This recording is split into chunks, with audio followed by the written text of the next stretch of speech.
Yo, what up? We're back, and this week I'm going to be doing a breakdown for PFL number 9, the light heavyweight and heavyweight tournaments. And tomorrow, obviously, be on the lookout for that UFC 244 breakdown, Nate Diaz versus Masvidal. Fuck, man, I mean, we almost got that fight pulled, but Nate, I guess he is a bad motherfucker, because he's gotten away with a lot of shit with Yusupov. Not gotten away with shit, but he's gotten them to do shit that they don't do for other people, like the CBD rule. I think he was the reason why the weed threshold got raised as well. Now he's getting them to apologize to him, get all this shit figured out in a week. So, shout to him. And they got that shit figured out, so they're going to keep the fight going. But we're going to be doing this breakdown here today. And the first fight we're going to be breaking down is in the light heavyweight tournament with Emiliano Sordi taking on Siggy Pisali. And that's going to be the first fight of the tournament and the first fight of the night, and it's Sordi, who's the number 1 seed, so he's going to be the favorite in this matchup for sure. And on paper, it looks like a bit of a mismatch because Sordi, he's 19-8, so he has a lot of experience, and obviously Pisali, he's only 1-2 in his MMA career, so he just has had one professional fight against someone with the pro win as well. So he's also only had one fight with the PFL, or he's had 2 fights with the PFL, and he's gone 0-2 during the regular season. He is a former kickboxer. He does have more than 30 kickboxing fights. But his opponent, Emiliano Sordi, he was on the PFL last year. He's a bit of a veteran. He's 3-1 in the company, and he's also fought in Bellator on the Dana White Contender Series. So he's definitely way more experienced in terms of fighting for, big-time promotions in MMA, fighting bigger name guys. And, for Siggy in his fight with Hani Marks, he was dominated with grappling. He was taken down easily in the first 2 rounds of the fight. He really showed nothing off his back. He's supposed to be a jiu-jitsu guy, but he didn't really look like it in that fight. He allowed Marks to pass the dominant positions. Hani was almost able to lock in an arm triangle. He took the mount. And eventually in round 2, he took the back, flattened Siggy out, and beat him up until the fight was over. So he kind of got dominated a little bit in that fight, and he fared a little bit better in his match with Jordan Johnson. He went the distance, but once again, he was dominated with grappling. He showed some improvements on the ground with his takedown defense as well. He was able to defend a single leg, but overall, his takedown defense looks pretty non-existent, and he was facing some high-level grapplers, but it just doesn't seem like he has a lot of resistance when they go for the takedowns. And he was able to get back to his feet and stand up one time against Jordan Johnson, but besides that, he's been put on his back and stayed on his back. On the feet, he's very low volume because he's kind of waiting for the takedown, and fighters are able to duck under his big overhand swings, catch leg kicks, get takedowns. He is training at City Kickboxing, and he has been trained with Misha Serkinov for this camp, so it is a good look to improve his wrestling, grappling, and I had to go to Siggy's kickboxing fights to really see any of his own offense. Even in kickboxing, he's still a low-volume striker. He likes to walk opponents down, a little bit flat-footed, and just look to counter. He does have some decent feints. He's definitely explosive, and he's fast for a big guy. He'll throw leg kicks. He'll jab, body, head, good 1-2s, and his straight right hand is pretty powerful. I mean, he could knock you out with it. He definitely could slip and rip pretty well. His head movement is pretty good. That's probably the best part of his game, his ability to pull counter. And he also has a nice counter left hook. He'll feint kicks, leap into left hooks, and good cardio. He stays fresh throughout the fight. And if he could stuff the takedowns and keep it standing, then, he has a chance against a lot of these guys in the tournament. But, he hasn't really shown that ability, and he's flat-footed, and I feel like his flat-footedness and his takedown defense are always going to give him issues in MMA. And if he's going to win this fight, he probably needs a quick knockout. He needs to control distance better by hitting and moving or walking his opponent down and backing him up. He can't allow fighters to back him up or just stand right in front of opponents and let him grab a hold of them. And he swings heavy. He looks to hit hard.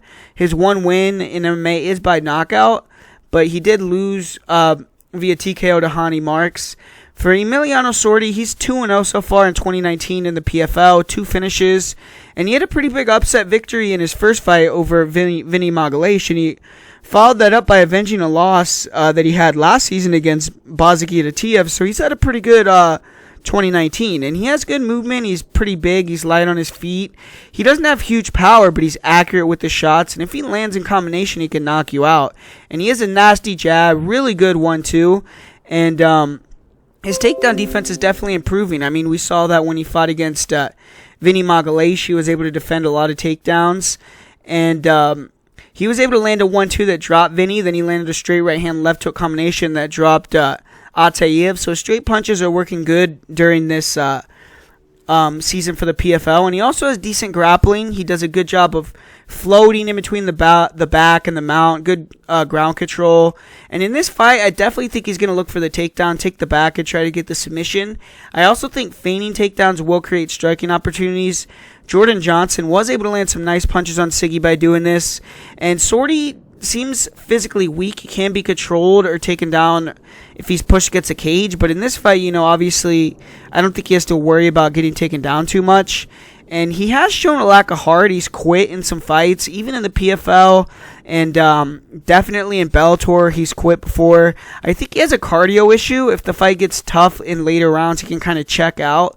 And he was able to finish Vinny in round 2, but he had to go through no adversity in that fight. And Sordi is definitely a guy who likes to go out there and get the job done early. I mean, he's been to just one decision in 27 fights. He lost that decision. And 14 of his finishes are in the first round. 21 of his fights have ended in round 1. So he's been finished 7 times in the first round as well. And he's only been to the third round 1 time in his entire career. So obviously, he's looking to get this done early, and he does have 13 knockouts. He has been finished by strikes twice. And in this fight, I have to go with Sordi here. He just has so much more experience. He's looked great in his last 2 fights, and I see him being able to work behind his jab, straight punches, set up the takedown, take the back. And it's possible that if Sordi is too aggressive trying to pass, he could let Siggy scramble back to his feet, but I think Sordi will be able to control, get the back, get the submission or the finish in round 1. And it's only a 2-round fight, which I think favors Sordi also. And unless Pisalele lands a big shot, I don't see him having much of a chance here. If he is able to reverse and get into top position with decent amount of time, then he maybe could get something done in top position. But, I never like seeing fighters who have quit in them like Sordi, so I would not bet him here because I imagine he's going to be a big favorite. And, anything could happen in these fights. And if Pisalele gets Sordi in a bad position, Sordi could potentially react in, not the best way. But, I think on paper, you have to give the edge to Sordi and give him the victory here. So I'm going to say Emiliano Sordi gets the win via second-round submission in this fight. And up next here we have the other quarterfinal matchup for the 205 tournament with Bazigit Atiev taking on Viktor Nemkov. And 2 Russians are facing off here. And, Bazigit, he's a very interesting story because he's a Pride veteran. He's had a record of 17-1, but he looked very much retired. He hadn't fought since November of 2006. And in 2017, he returned at 38 years old, earned a knockout victory over Jeremy May. And then he signed with the PFL, and he's going to be trying to win $1 million. So he's gone 3-3 during his PFL run. He is coming off getting knocked out pretty brutally at the hands of Emiliano Sordi. And at 40 years old, returning 2 months after a bad knockout is a little bit alarming. But Atiev was knocked out in 2018 by Dan Spahn, and he was able to come back, get a knockout just 2 months later. So he has experience doing this recently at his older age. And Viktor Nemkov, he's 2-0 with 2 decision victories to start his PFL career. And Nemkov, he's a grinder, man. I mean, the dude wants to get a hold of you, get you to the mat. And on the feet, he's athletic. He moves well. He uses a couple jabs, kicks, and then tries to get in on the body lock. But his striking, it's not very dangerous, but it's pretty good. For being good with his movement, he has good head movement. He slips punches well.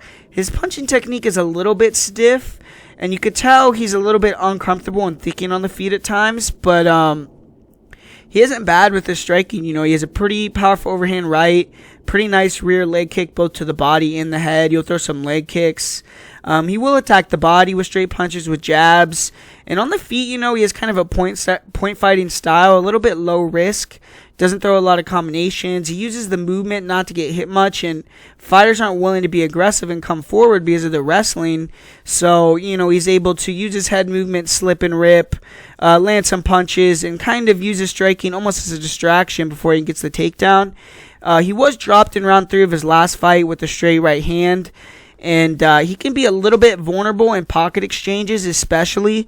He doesn't really have the fastest hand speed, and sometimes he can overextend a little bit. He also holds his lead hand a little bit low, but he's only been finished one time by KO TKO in his career. He has a good chin, 4 KO TKOs himself, and he has great double leg entries off the body shots. He'll also shoot in on the legs and come up into a body lock. He's very strong, and when he gets a hold of someone, his grip strength is just nasty. His body locks are very good. He creates the angle to dump opponents. He has good trips as well. He's good at controlling against the cage with the tight waist. He'll attack with knees, mat return his opponent, ride him out, and he continues to come up into double underhooks and get takedowns. And he's very good at just riding an opponent, keeping him on the ground, getting him tired. And he's very good at catching kicks as well, getting takedowns off that. And when he takes top position, he's kind of position over submission. He keeps very heavy top pressure. He passes into dominant positions well. Nasty ground and pound from inside opponents' guards. He's definitely pretty good at standing up, raining down shots. I do think that the fact that you can't use elbows kind of hinders his offense a little bit in PFL. But, he's good at locking up front chokes when opponents try to stand up. He'll finish with guillotines or snap opponents back down. And he even doesn't have any issues pulling guard with his guillotine because he's good off his back. He has good triangles. He'll throw up arm bars. He'll attack leg locks.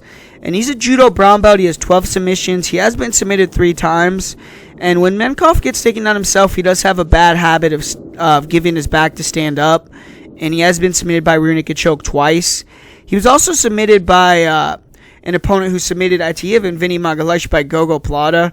But Viktor has good cardio. He has kind of a professional style that is good to bet on because it's low risk. And he'll bring to the cage, his cardio, his ability to fight to a game plan every time out there. He isn't flashy, but he comes in to implement that game, and I do feel he has a significant advantage in the grappling. He has to close the distance, get a hold of Isaev quickly, because I think at range with Boziget, Viktor's definitely going to be at danger. Isaev will look for arm bars off his back, but I feel if Nemkov gets the takedowns, he should be able to control on top. I think the 2 rounds also helps him out. He can wrestle hard for both rounds without the fear of gassing out. And for Boziget, he's a knockout artist. He has 15 knockouts and 20 wins, likes to keep it standing, and he's gotten his work done early. All 20 of his pro wins have came in round 1, and he's just won 20 of his 21 finishes, and he's just won one fight that has gone past round 1 by majority decision, and that was in 2001. And he's a sniper, man. He doesn't throw a lot of volume, but he's always controlling the center, coming forward, faking, feigning, keep opponents on their toes. He'll throw some inside-outside leg kicks, very nice jab, good overhand right, nice hooks in close range, good straight punches, really nasty uppercut. And when he backs opponents towards the cage, he likes to leap into left hooks, attacks with flurries, body, head, and he's always looking to pull counter as well as setting up spinning attacks, nasty spinning kicks to the body, and spinning heel kick to the head that he's gotten a KO with as well. And he likes to grapple at times. When opponents get inside on him, he tends to like to clinch up, push opponents to the cage. He's good at landing shots off the break, and he also catches kicks, gets takedowns well. He was able to catch a quick kick of Emiliano Sordi, take him down, quickly finish with ground and pound. And when he fought Dan Spahn, he dropped him with an uppercut and put him out with ground and pound. So his ground and pound strikes are very dangerous, very accurate. When he did fight a ground specialist in Vinny Magalesh, he didn't really fare very well. Vinny was able to use an overhand to get in on a single leg. He came up into the tight waist, pulled guard, and quickly was able to sweep with the omoplata. He moved to knee on belly, and he got a Kimura pretty quickly. And, he's only been submitted that one time, Isaev, and he has 6 submissions himself, mostly arm bars. And he has been knocked out 3 times and twice in less than a year and a half. So his durability may be waning a little bit. But he's live for a knockout here, especially if he's a big underdog. My pick's going to be Nemkov to close the distance, get Boziget in the clinch early, get takedowns, zap some of his energy, and just do the same in round 2. And I think Nemkov should be very persistent on making this a grappling match. He can't settle on boxing on the outside because I think Isaev is a little bit too clean. And if he goes in there, takes him down, controls for the win, he should be able to get it done. So I'm going to go with Nemkov. via 2-round decision here. And up next here, we have a rematch of a fight that just happened. And Grisham was able to hand Jordan Johnson the first loss of his career. It was just 4 months ago. And, Grisham is undefeated in 5 PFL fights. He's only lost 1 time in the last 8 years. And watching their first fight, I actually thought Johnson could have gotten the nod. But, the striking was pretty close. Grisham did spend the majority of the fight going backwards, but he was effective, fighting off his back foot. He floored Jordan Johnson in the 3rd round with a big shot. And he's definitely the more explosive, dangerous fighter. And, he was, moving backwards, looking to counter, use kicks, heavy low kicks, nice round kicks, question mark kicks. And Johnson, he's a guy who's a boxer wrestler. He tries to use forward pressure, one-punch attacks to land, distract, get on the legs.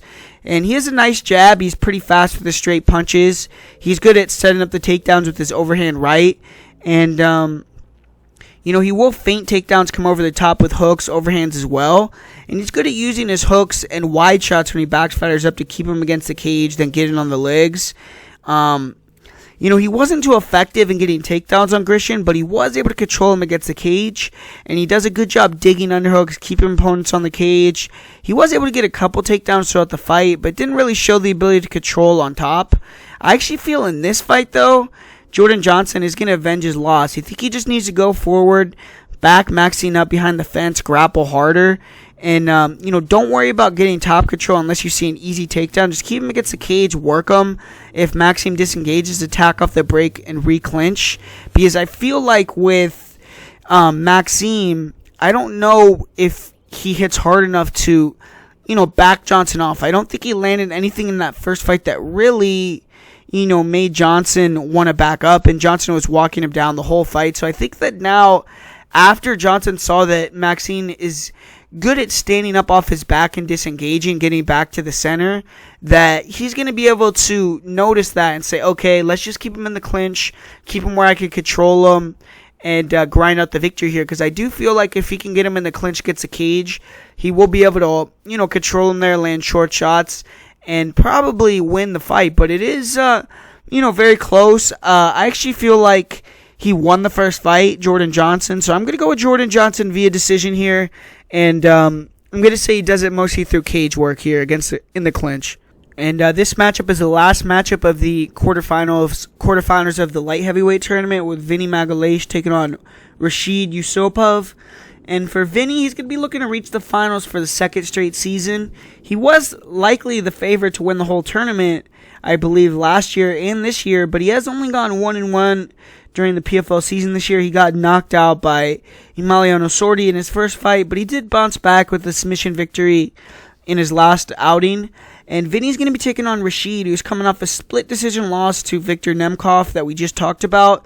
And Yusupov, he's also 1-1 on the season. He did get a victory earlier in the year against Mikhail Mukhnatkin. And Rashid, he's a good grappler, but in this fight, he's going to be looking to keep it standing, and Vinny's obviously going to be trying to get it to the ground. On the feet, Rashid is a better technical striker. He's a good counter fighter. He's a southpaw. He isn't very high volume, and he does allow opponents to control the center of the cage. But he likes to shoot the jab out there, body head, controls distance well, can fight moving backwards, counter with straights, overhands. He dropped Viktor Nemkov with a counter straight right hand. And in the fight, Nemkov did have a lot of success slipping and ripping on Rashid and going forward. And he did have Rashid a little bit tentative to throw in the second round. But, for Rashid, he has nice kicks as well. He'll throw some nice head kicks, body kicks, good low kicks. But I feel like he should definitely let his kicks go a little bit more. In this fight, though, against Vinny, who's a guy that's trying to get it to the ground, I don't really think he's going to be utilizing his kicks very much. But he has strong takedown defense, and I feel that Vinny is going to need to try to clinch up and pull guard or catch a kick, get a takedown, because I don't think he's going to be able to shoot it in on the legs or get in the clinch and actually get a offensive takedown. But, he doesn't take a lot of risk, Rashid. He isn't a huge power guy. He is going in there to kind of touch and move, time shots, win a decision. And he does have 4 knockouts. He doesn't get hit a ton himself, but he did get his jaw broken by Raheem Cleveland in his 1 TKO loss of his career. But he entered the PFL undefeated at 10-0. A lot of hype. He's lost 2 of his 3 fights. But, he can erase all, the negativity around him in terms of his 2 losses in his last 3 fights with 2 wins on Thursday night for sure. And for Vinny, his objective in every fight is to get the fight to the mat, get the submission. He's an ADCC winner. He's probably one of the best jiu-jitsu practitioners in MMA history. And his offensive striking, it's come along. He'll work behind his jab, left hook, leg kicks. Good at countering with the left hook as opponents throw wide shots. He'll also use head kicks mid-combination. He had a good head kick knockout over Brandon Halsey last season. And he will trade with hooks and straights in the pocket, but he's extremely hittable. Doesn't move his head. His footwork is a little bit awkward when he gets hit, and he's moving backwards. He can move backwards in straight lines. He can kind of flail his arms a little bit. Gets rattled pretty easily. Sean O'Connell, he was willing to take one to give one versus Vinny, and he was hurting him with left and rights over the top of Vinny's punches. And Vinny's chin is a little questionable, man. He gets hurt with punches a lot. He has been finished by strikes 3 times. He was forced to retire after round 3 versus Sean O'Connell just due to taking too much damage. And his wrestling offensively is not very good, especially as the fight goes on. He will try to dive on singles, doubles, push opponents to the cage, work for the body lock. He's actually very good, though, at using the single leg to pull guard, along with pulling guard in the clinch, because he's excellent, even in jiu-jitsu competitions. He's always been excellent at locking and flying submissions, like flying arm bars, flying triangles. So he's very good at, pulling guard with the flying triangle, getting his legs locked so you can't stand back up when he pulls guard on you, and then immediately getting the submission, transition into something else. He'll also roll for leg locks after the single leg as well, and he's very dangerous with the leg locks. He'll use him to sweep and finish, and he'll use omoplatas to sweep. He'll also attack with go-go's, and when Vinny gets tired, though, he could just sit on the single leg and get beat up, and sometimes he could shoot takedowns from way too far out. But when he takes top position on these guys, man, he can pass quickly. He's always looking for the submission. He has a really good Kimura, good rear naked choke. He has 17 submissions and 19 wins, and he has been submitted 1 time in his career. In this fight, though, I think the footwork, counter boxing, and takedown defense of Rashid is going to be enough to win the fight. I think he's going to be able to counter clean, land some punches that rattle Vinny, and as he tries to enter and he's able to, as Vinny tries to enter, I think Rashid's going to be able to disengage from the clinch and attack off the clinches. And I think that his anti-clinch game is also pretty good. So I don't know if Vinny will be able to pull guard. But even if he does, don't engage on the ground. Just try to get back up. And Vinny's always live for a submission. He's even live for a knockout these days. But I'm going to say Rashid wins a decision in this fight. And the pick's going to be Rashid Yusupov. And up next year, we have the first fight of the quarterfinals of the heavyweight tournament. And this is going to be Kelvin Tiller taking on Ali Isaev. And, Kevin Tiller, he's 1-1 in the PFL this season. He did get a submission victory and a submission loss. He submitted Mo Doris in June, but then he got submitted by Denis Goltsov 2 months ago. Those are the number 1 and number 2 guys in the tournament. So he has fought pretty high-level guys, and he's going to be taking on the undefeated Ali Isaev, who, Isaev is 6-0 with a 2-0 record in PFL. He's a former Olympian wrestler, and he isn't just a wrestler. He's a decent striker. He's light on his feet, good kicking technique, but he doesn't look to have very good hands. He definitely prefers to be all the way in or all the way out. He will look for some occasional overhand rights, but he rarely throws punches. But he has really nice round kicks to the body, to the head. There's a lot of spinning kicks both to the body and the head. One of his 2 finishes in MMA is via spinning heel kick to the head. And Isaev, to me, looks like he would be very hittable if opponents could get inside without being grabbed. But, that Olympic wrestling kind of gives him the ability to keep fighters on the outside, even if he doesn't have great distance control. And he's also, though, heavy on his lead leg. I think using a lot of low kicks to stop the movement of Isaev and then control distance with straight shots, force him to trade, would be a way to beat him. But Isaev has been able to dominate 5 of 6 rounds in PFL with wrestling. He's been able to get a takedown almost every time he's attempted one. Very little resistance. He did strike with Karo Sumatafa a little bit, especially in round 3, but he did get a takedown with like a minute left in the round, dominated the rest of the round. He didn't get hit much at all, and I don't know if he struck in that fight with Carl because he was tired or he just felt comfortable in the third round. But he does have 2 KO TKO victories and 6 wins. And he has a sick blast double, man. Great timing on his takedowns. He finishes them easily. Good at using the clinch to mat return opponents. Controls well there in the wrestling ride position. And when he takes top position off the doubles, though, usually, he's just a lay and pray guy. He will control from inside opponents' guards, lets off short shots, tries to maintain the position. He's been stood up for inactivity in both PFL matches at least once. And if he can get the half guard, he will posture up, land some hammer fists and some punches. He'll try to attack with the arm triangles.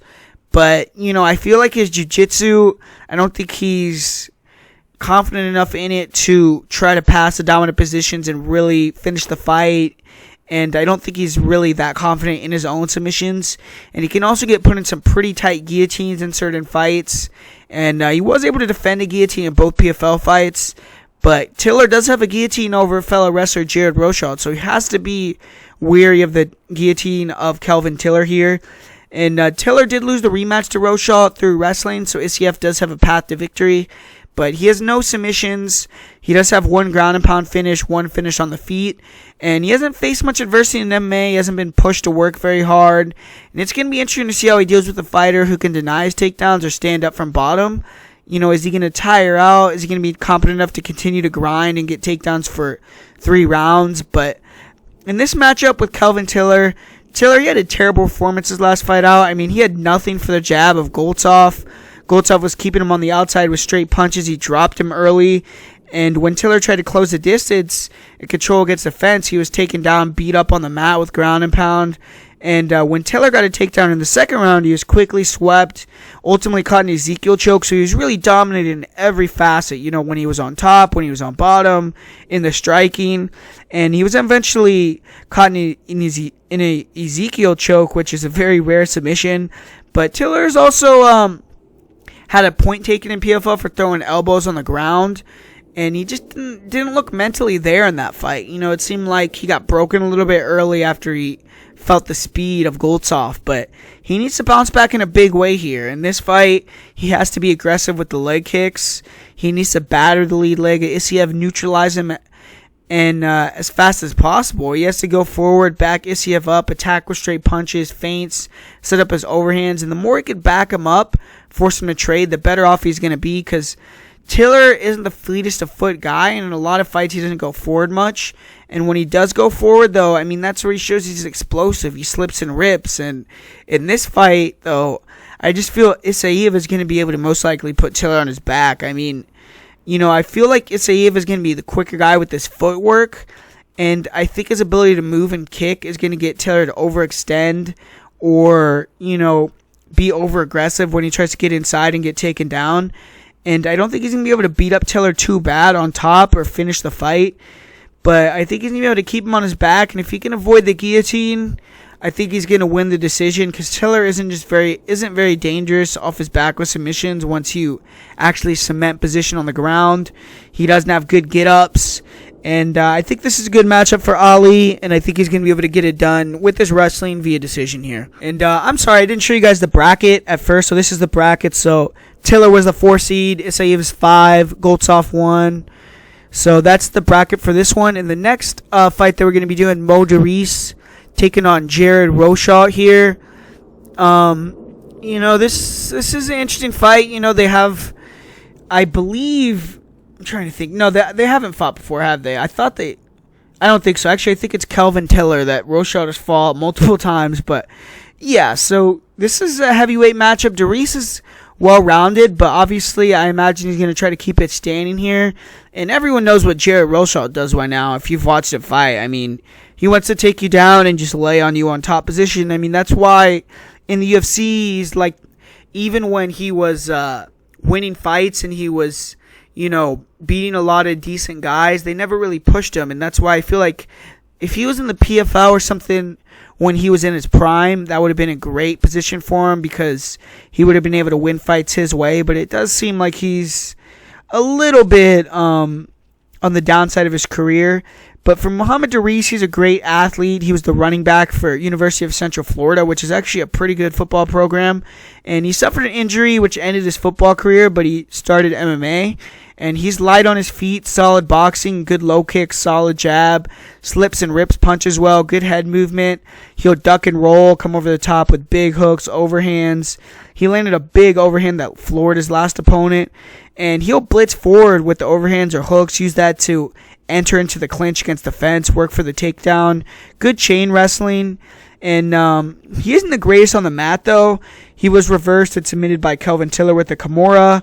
He got finished with a soccer kick to the body versus Khalil Roundtree. And he does finish with the ground and pound well when he has opponents hurt. But he's hittable himself. Sometimes he can get caught with shots trying to roll and slip as he holds his hands low. He is aggressive, though. He's kill or be killed. He hasn't gotten a decision, win or lose, in his last 8 fights. All 4 of his fights in the PFL have ended in the first round. And he's an explosive guy. If he lands a big shot, he's most likely going to put Jared down. But he needs to use his Florida High School State Wrestling Championship, chops in reverse, keep the fight on the feet. He needs to stay moving, don't be a stationary target for the takedown. And we've yet to see Deris face a wrestler the level of Jared. None of his PFL opponents this season have gone for a takedown. But Jared Rochalt's game plan never changes. He's a grinder. He's going to be looking to take Deris down, hold him there. And Rochalт, he's been up and down since leaving the UFC. He's 4-4. He's 4-3 in PFL. He has won 2 of his last 3 fights, but his striking is just not good. He'll paw the jab out there, maybe throw an overhand or a straight right hand, look to fall into a takedown attempt or into the clinch. And, he kind of just waits until he can time an entry on the clincher on the legs. He does sometimes throw some sloppy kicks, sloppy head kicks, leg kicks. He likes to work uppercuts, knees in the single collar position. He can't dirty box fairly well. And whenever Rochalт can grab a hold of you, that's where he's comfortable. When fighters are moving and landing or pressuring on him, he becomes very uncomfortable. His hand speed is just very slow, and he returns his hands back to his face very slowly, so he can't trade in the pocket effectively. He also overextends on his punches. He leaves himself very susceptible to counters. He's just sloppy overall on the feet. But he's very strong, and when he gets in on the single leg, he's usually driving you to the cage or dumping you. Very good at getting in on the tight waist, gets the cage after landing the single, putting all his weight on opponents and just landing short knees when they try to stand back up, not returning them, and just making it a boring fight, being a wet blanket. He doesn't do much when he takes you down, but he controls, tries to win that points decision. He hasn't gotten a finish since 2015. 11 of his last 12 wins have came via decision, and he's very risk averse with his style. He doesn't take a punch well anymore either. So I think that obviously he needs to be risk averse. He has been finished by strikes in 2 of his last 3 fights. He's been finished by strikes 5 times. And I actually think it's going to happen again here. I'm going with Mo Deris by mid-first round knockout. I think that Rochalt's not going to be able to deal with that speed and movement of Deris. And Deris needs to move, use his jab, set up low kicks, and eventually just look to land that big shot that takes Rochalт out. If this fight stays standing, Deris is just too fast, too athletic for Jared. And I think Deris is good enough of a wrestler, and more importantly, just too good of a mover and athlete. And I think that he's going to be a little too much for Jared. So I'm going to go with Deris first round knockout. Rochalt's always a test for fighters, though. And if Mo can't deal with that, clinch up game, that tie up game, that takedown game, then he's going to lose. But I'm going with Mo Deris to get that first round knockout here. And up next here we have the next quarterfinal matchup for the heavyweights. Denis Goltsov taking on Satoshi Ishii. And, this is a bit of a mismatch to me. Satoshi Ishii, he has won 6 of his last 7 fights. He isn't a former gold medalist in judo in the Olympics, but he just hasn't looked very impressive. And he lost his last matchup to Jared Rochalт. And Denis Goltsov, man, he just ran through his first 2 opponents in the PFL. He's 5 consecutive fights. He's won 19 of his last 20 wins. He just recently won the 2018 or 2017, one of those recent years, the World Combat Sambo Championships. And he just looks like he's in his prime, and he's a beast, man. I mean, he's one of the better heavyweights in the world, in my opinion, potentially. I mean, for Ishii, he looks like he may be done to me. He was never the most technical fighter on the feet, but he used to be very athletic, explosive for a big guy. He was able to get inside, implement that judo gold medal. And he's powerful. I mean, you'll throw some 1-2s, nice overhand left, heavy round kicks to the body. He is a southpaw. He'll trade hooks in the pocket. He throws a lot of arm punches, though, and he falls into his punches as well, smothers his work. He's very hittable. He's just slow, stiff, and robotic on the feet. And he isn't a big knockout threat. He only has 2 in his career. And he's been finished by strikes 5 times, so he's taking a lot of damage. He's slowed significantly. He doesn't really set his takedowns up well. Doesn't have great shots on the legs. He uses them mainly to get opponents in the clinch, where he can work his judo. And his takedowns in MMA, especially recently, haven't been too effective. He likes to get fighters down with trips, throws. He will also attack the legs against the fence, but he was out-grappled in his last match. I mean, Rashid took him down multiple times. And Ishii's more of a blown-up light heavyweight. He struggles with, the size of big guys like Rashid. But when Ishii can get fighters on the mat, he's good in top position. Good Kimuras, good rear naked chokes, scissor choke submissions. He has 10 career subs. He's never been submitted. And he's hard to hold down. He scrambles back to his feet well. He's pretty good off his back at not accepting the position. For Denis Goltsov, he's the former M1 champion, and now he's going to be looking to add the PFL tournament winner to his resume. And he has one of the best jabs in the entire heavyweight landscape. I mean, it's absolutely nasty. He controls distance with it so well. He dropped Jared Rashid with a jab. He finished him with ground and pound. And he followed that up by jabbing Kelvin Tiller's face off before he scored a second-round submission win in that fight. Goltsov, he's 6'5" with a 78-inch reach, so the jab is very effective for a tall person with that frame. And he's going to have a 4-inch reach advantage in this fight. And his hand speed for a heavyweight is just elite. His straight right hand is a piston. I see Ishii really struggling to get inside without eating shots. And Goltsov is a mover. I mean, he'll walk opponents down with the jab, head kick, straight punches. But he's very light on his feet. He could circle away, avoid shots with quick feet while coming back with counters, good pull counters. He doesn't throw a ton in combination unless he stuns an opponent. He will land big hook uppercut combinations with good accuracy, hand speed when he has you hurt. And he also has good head movement. He's hard to hit. And he's a good grappler as well. I mean, good entries on doubles, body locks. On top, he has good ground and pound submissions. And his takedown defense is excellent. I just don't see many avenues for Ishii to win this one. He would need to be able to cut the cage off, use low kicks without getting countered, force the fight to happen when Goltsov gets the cage around his back. But Goltsov was taken down by Kelvin Tiller. He quickly swept him, submitted him with an Ezekiel choke. And so he's shown he's decent off his back as well. And I just think Goltsov is bigger, faster, better standing, better on the ground, and just going to beat Ishii. I'd be very surprised if he lost here. So I'm going to say first round knockout here for Denis Goltsov. And up next here we have the last matchup of the heavyweight tournament for the quarterfinals. And it's 2 former light heavyweights that kind of blew up into heavyweights here in the PFL. Light heavyweights from the UFC with Alex Nicholson taking on Francimar Barroso. And in this fight, Barroso did fight Alex Nicholson earlier this year, and he won via split decision. Very close fight. And they're going to get 2 more rounds to hopefully have a clear winner.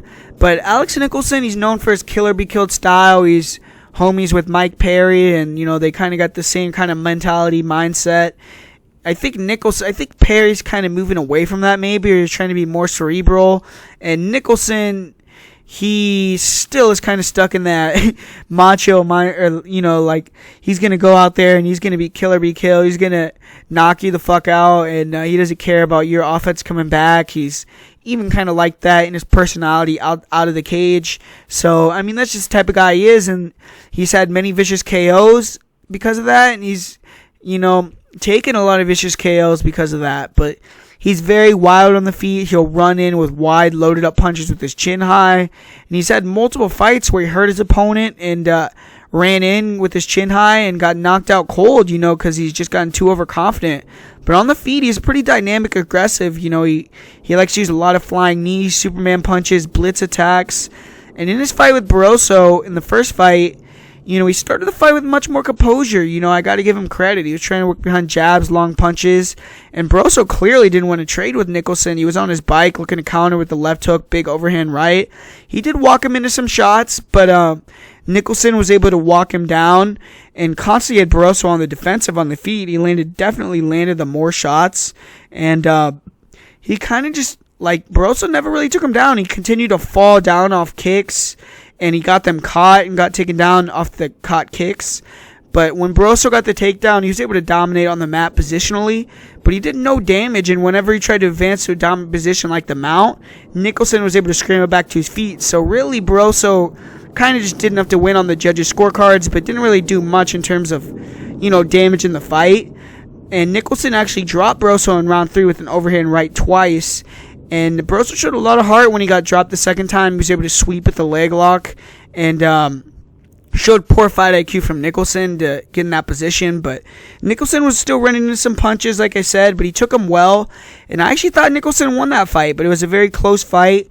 And it's hard to trust Nicholson because he isn't the kind of guy to watch tape, come in with a game plan. But if he does, I really think this is a very winnable fight for him. He's the more confident guy in there. He has to be. Maybe Barroso won on the cards, but he didn't hurt Nicholson much at all. And he almost got finished multiple times. So Nicholson did the majority of the damage. And Nicholson on the feet was dominating. And he wasn't really getting taken down. It wasn't like Barroso was hitting him with blast doubles and Nicholson had no defense. He's just on his back. No, Barroso was capitalizing on some stupid errors from Nicholson where he was throwing some unset up kicks, getting him caught. He was throwing kicks, getting himself off balance, falling on his back. And Barroso was able to climb on top of control and win the fight. But I'm going to go ahead and take Nicholson here via second round knockout or decision. I feel like he should win. Who knows with a guy like Nicholson? Obviously it's hard to trust a guy like Nicholson because he could be winning, then get knocked the fuck out, or he could just come in there with a bad game plan and lose the fight. But I think he's a better fighter than Francimar, man. So I'm going with Alex Nicholson to get it done. And then I will give you guys a pick for the quarterfinal matchup, or the final or semifinal matchups. I'm sorry. But I'm not going to do a breakdown because, I don't really think it's pertinent. I don't know if one guy's going to be hurt, not fight. I don't know what type of fights both of them are going to get in. If someone's going to have a big break, someone's going to get beat up and then have to go back out there. So I'm just going to say who I think is going to win and who I think are going to face off in the finals, but I'm not really going to break it down. So I think in the Sordi versus Nemkov matchup, I'm going to say Nemkov wins via decision. And when Yusupov fights Jordan Johnson, if that comes to fruition, I'm going to say Yusupov wins via decision. So I think the final for the light heavyweight tournament is going to be Viktor Nemkov taking on Yusupov. And for the heavyweight tournament, I think Denis Goltsov is going to defeat Isaev. And I think Muhammad Daris is going to KO Alex Nicholson. So I think for the tournament final for the heavyweight tournament, it's going to be the number 1 and number 2 guy there battling it out for the win. And for the parlay that I'm going to give you guys for the PFL fight, I'm going to give you guys Ali Isaev and Denis Goltsov as the parlay of the week. And my most confident pick is going to be Denis Goltsov. And for the guys that I think, there's obviously no lines out on this yet, but I do feel like Nicholson potentially will be an underdog that I've picked, as well as potentially Jordan Johnson being an underdog. But I feel like Sordi is going to be a fairly big favorite. Don't bet on Sordi as a big favorite, guys, because he's a quitter. So, that's not business you want to get into. With ATF against Viktor Nemkov, I do feel like Nemkov will be a pretty sizable favorite, maybe like minus 250. And I do feel like, if he's under minus 200, maybe he's worth a play. But Bozakit is live for the knockout in that fight.